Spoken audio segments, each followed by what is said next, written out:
When I was younger, I was studying to be a priest. You know, in Catholicism, like your religious life, there's levels to that. So in order for you to be really committed, then that means you have to be like a priest or, you know, a monk or something like that. My going to study to be a priest, it was part of my commitment for a greater spiritual journey, but also it was a pursuit of what's true. The Muslims in Philly, they had a massive impact. So that question of why do you believe in Jesus? You know, Jesus is a man. You're saying that this man is God. It forced me to kind of go deeper into my religion. I wasn't just going to drop it. So I went through a process of kind of working things out through Christianity first. And I was looking at all the other religions. And the only thing that's really left is Islam. Allahu Akbar, Allahu Akbar. By this time, I had left studying to be a priest, and then eventually I left Catholicism, and I was in my college dorm, and I was like, you know, what do I do now?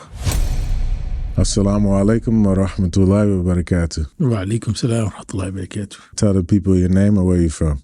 My name is Yusuf Rios, originally from Philadelphia, Puerto Rico. What was your experience like growing up? I'm a 80s baby, so I saw massive changes take place, especially within the inner city. You know, and I'm from that middle generation between the 60s, 70s, and the 90s. So there was a lot of social change. You know, I was one of those children that lived through the war on drugs. So I seen the people change. And also, you know, I was one of those that had that experience of Philadelphia that was very into calling people to Islam. Not necessarily arguing about Islam, but calling people to Islam. So I got to experience that. So it was a pretty good experience. Did you always believe in God, or did you come from a religious background? Yeah, I came from a pretty religious background. My father's side was Protestant Pentecostal. My mother's side was Catholic. How did you first hear about Islam? Islam, you know, there's always a question that, you know, you get asked as a person that comes into Islam. And the more that I study it, I see that it was like a very long process. You know, there was drops, you know, of exposure to Islam from an early age. I can remember seeing things about Islam as a young person. And then I started to pursue understanding Islam because I wanted to know who Jesus was. So that took me like to Palestine and so on and so forth. You know, I was trying to figure out who Jesus was actually. Then there was the experience of what was Islam, you know, in the environment, which was like the Philadelphia environment was pretty heavy with the Muslim presence. You had, you know, Hajis on the bus and, you know, with their little canes and very proud of going to Hajj. And then you had the people having their incense tables, and you had brothers talking about Islam. Then you had whatever it was that was in the music, you know, at that time. So there was different points of exposure. So what part of it attracted you to it? The reality of Islam as a lived way of life, like it wasn't just, you know, in the church type of concept. It was like a lifestyle. That was one of the major flipping points that flipped me from Christianity to Islam. You know, and especially in Catholicism, they have a real big division. Like your religious life, there's levels to that. So in order for you to be really committed, then that means you have to be like a priest or, you know, a monk or something like that. Where as a Muslim, on the everyday, you have a commitment to Islam. Tell me the moment when you realized Islam was the truth. I think the moment that I realized that was when I was younger, I was studying to be a priest. So I went through a process of kind of working things out through Christianity first. And I was looking at all the other religions, and I was like, the only thing that's really left is Islam. And I was really good with the idea of who God is at the basic level. My only real issue was who the Prophet Muhammad was. For me, you know, it was like, is this guy the Dajjal? You know, because in Christianity, you're taught that Jesus is the last and the seal and all that type of stuff, and nobody's coming after him except the Antichrist. So I was still stuck on that piece. But at that point, I realized, like, you know, Islam in Aqidah, this is it. So for me, it wasn't a full process. It's like I had to go through stages. By this time, I had left studying to be a priest, and then eventually I left Catholicism, and I was in my college dorm. And I was like, you know, what do I do now? I want to be religious, but I don't have any commitment to this anymore.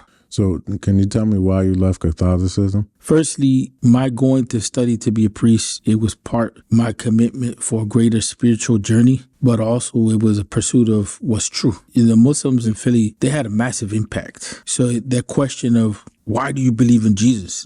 Jesus is a man. You're saying that this man is God. It forced me to kind of go deeper into my religion. I wasn't just going to drop it because brothers on the street or in the corner were, saying this is not the truth. So that's what pushed me to kind of look further. And at the same time, I was already practicing. I had my own journey with Christianity, but the doubts and the questions made me look further. So that was a big issue for me to figure out, was this true or not? And I left to study to be a priest with that commitment. It's like, if this is not the truth, if this is the truth, then I'm going to veer in this direction. And I spent like 2.5 years on that, formally studying. Well, even before that, I was searching out, to see where I was at with Islam. There was always this strange relationship. You mentioned that you wanted to study Islam to learn more about Jesus. How did that influence you on your decision to come into Islam? To be more accurate, what it pushed me to do was look at Palestine, because Jesus was attributed as being from that land and so on and so forth. And so trying to understand who Jesus was as a human is not easy. There's no authentic biographies. It's a lot of imagination. I'm not saying that it's not things that you can't benefit from, but it's not accurate historically. It's not something that's documented, authentically transmitted, isn't scientifically verifiable, anthropologically accurate. All of that type of stuff is missing. So looking at Palestine, where the Muslims were, gave me the opportunity to kind of think through the whole question of who Jesus is. The reality of the situation is that the more that you look at, especially Palestine, you see that Jesus, first of all, he lived very similar. What was known as Palestinian culture, especially you talk about being a shepherd, living off the land. So the more that I looked, the more that I realized Islam has something to say about who Jesus is. And Jesus is fundamentally a part of Islam. You know what I'm saying? Islam does not deny Jesus' existence. Matter of fact, it gives Jesus and his mother a huge role in the Quran. So that was major. I think that's important for Christians in general to know. And we as Muslims, we failed on that part, to really present that common ground between ourselves and the Christians, where when you look at the companions or the disciples of the Prophet Muhammad, peace be upon him, one of the things that they did when they went to Ethiopia is they immediately started talking about that common ground. I think that they will benefit a lot if we as Muslims, we just explain that point. Not even from an angle of trying to convert people, but from an angle of sharing what the truth is. Let them, come to that judgment, on their own. What do most Christians misunderstand about Jesus? I think that one of the biggest things is his connection to the way of life that Moses has set out. The other issue is the fact that Jesus, and even in their own scholarship, this is backed up, that Jesus worshiped one God. The Trinity confuses that, whereas their scholarship of the last 300 years have said that no, there's no authentic evidence to say that Jesus said he was God. So the Christians miss that point. The other thing that they miss is that Jesus is part of a continuum of other prophets that are teaching the same thing, that God is one. That's what's in, one of the first things that you find in the 10 Commandments is the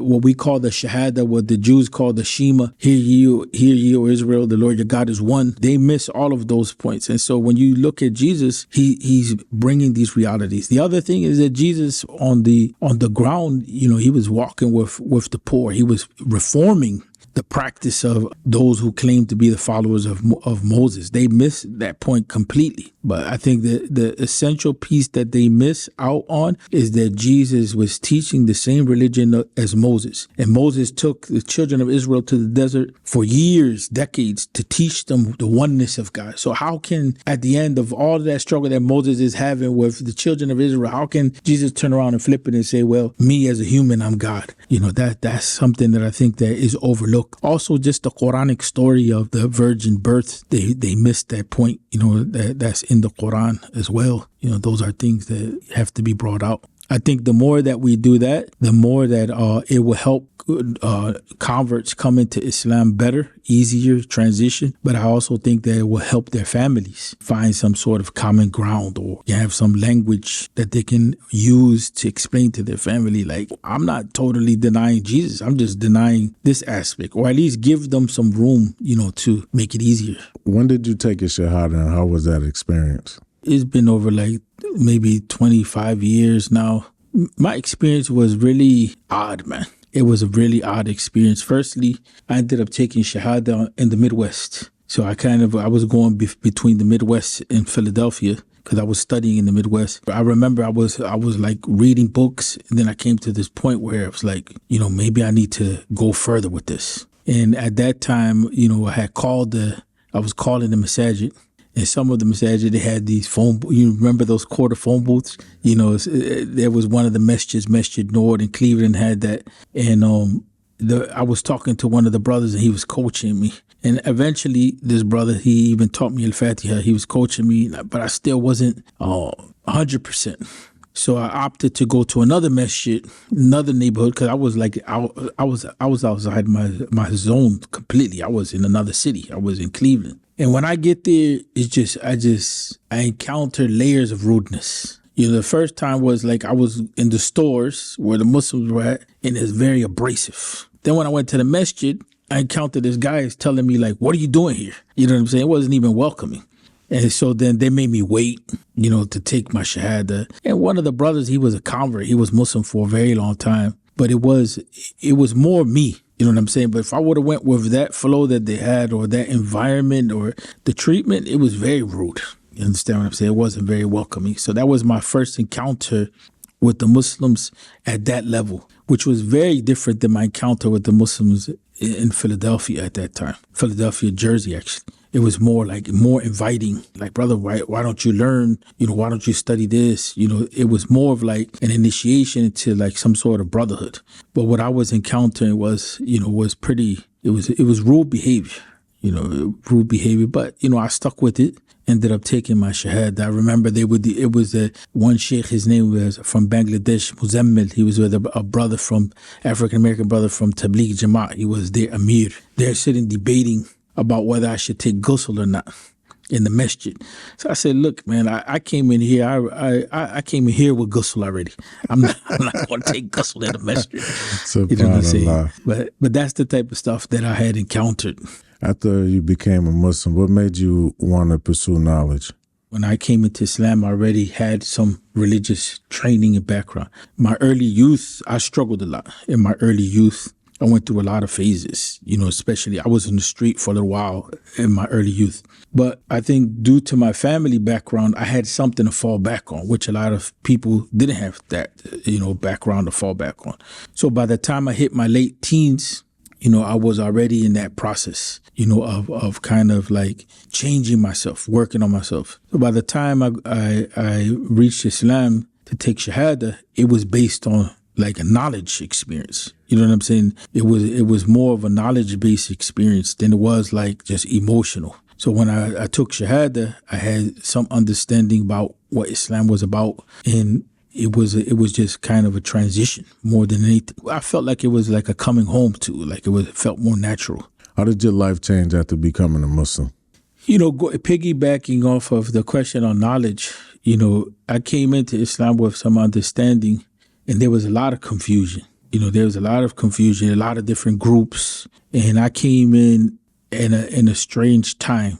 I came in pre 9/11, and I came in when the immigrant community was just kind of begin to establish itself. There were no masajid in the suburbs, so everybody still was coming through the city. MSA was still in that phase where they were transitioning. ISNA was like a big, organization that people were looking at. And so that confusion, it pushed me into wanting to understand Islam. There was too much confusion about what Islam is, who's right, who's not right, all of that type of experience. What was your biggest challenge after becoming a Muslim? To be honest with you, it was dealing with the different groups. Like it was dealing with the different groups and then recognizing that Muslims had social problems. I came in with this idea that Muslims were, crispy clean, and you know what I'm saying? Like that was my mindset. Like, Muslims are on a whole nother level. So then when I started to realize, no, there's social problems, there's issues going on. Like when I realized that there was like a lot of confusion amongst the Muslims, that was the big challenge. Then I learned to separate, where the Muslims were at and where Islam is at and where the knowledge base is at. I had to learn how to separate, between those different realms. Remember, I converted from another religion. I was still young as well. And as a convert, going through these processes, and people are, basically not necessarily attacking, but everybody's trying to get their hands on shaping you. You know what I'm saying? That was the challenge. But once I realized that there were other dimensions to Islam, the challenge started to become easier because then I had a reference point. Remember, this is the time period where the internet is still not, established. The internet was becoming, a point of reference. This is a time period where we're waiting on phone calls for the moon sighting. And people say, I heard a brother say this about Islam. And so it's much different experience than people have today.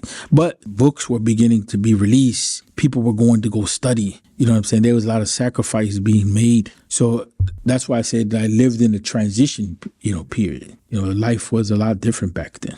How did your family and friends react to your conversion? I got cut off from my family, a solid 15 years or something like that. So that was another set of challenges. And so the Muslims became family in many ways. I live with that reality up to now, so it's like my relationship to the Muslim community is a lot more emotional because of that break, within the families. Friends, it was kind of like an adjustment. And to be honest with you, I had already cut off my friend base because I had left to the Midwest. So the people more that I was dealing with was, classmates. Everybody was like, what's going on here? So people were just trying to figure out like where I was coming from. What would you say your favorite thing about Islam?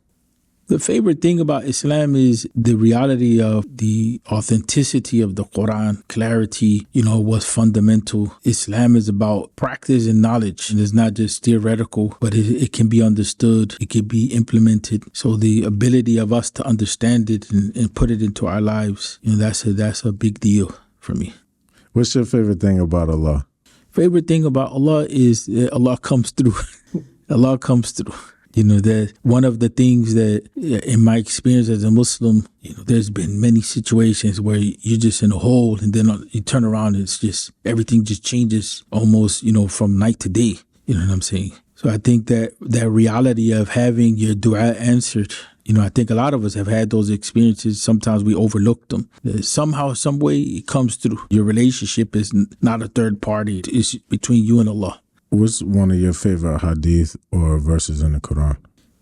The verse that hits me a lot is don't despair of the mercy of Allah. La taqnatu min rahmatillah. That's an important fallback ayah. Don't despair, from the mercy of Allah. Why should other people learn about Islam or consider becoming a Muslim? People in general should understand that, there's a significant amount of people on the earth that are Muslim. So to be ignorant about Islam is to be ignorant, about reality, what people are practicing, so on and so forth. As far as people coming into Islam, they should give themselves the opportunity to understand a lifestyle that's going to allow them to have balance between making it happen in the world, materialism and spirituality, at the same time having a family. Islam gives us that opportunity to renew ourselves, especially in this country right now. This is exactly, not only in this country, but also the West in general. Like a lot of us, we take for granted, we can just come to a masjid, go to any masjid and we plug in. We're able to combat our loneliness. We may have some weird ways of doing it. Sometimes we like to go back and forth with each other. But in general, we have that sense of community where that's just one benefit of becoming a Muslim. The other thing is a lack of clarity about what life is. So Islam gives us some foundation in that. So people should give themselves that opportunity. And not to mention that, we can boast of having a book that has been unchanged for 1400 years. Nobody on the face of the earth, no religion can claim that. That's a major thing. And we know who the Prophet Muhammad was, peace be upon him. Nobody can claim to know their prophet the way that we can claim. Those are big issues. So I think people should give Islam a chance in that regard. If you could ask Prophet Muhammad sallallahu alaihi wasallam anything, what would it be? If I can ask the Prophet Muhammad sallallahu alaihi wasallam something, is like how to navigate the current the world that we're living in right now. That's, I think, the major challenge. Okay, this is the scenario. It's the Day of Judgment. What would you hope your meeting with Allah would be like? Just one of mercy, one of mercy, realizing that, we're dependent on Allah's mercy to get in.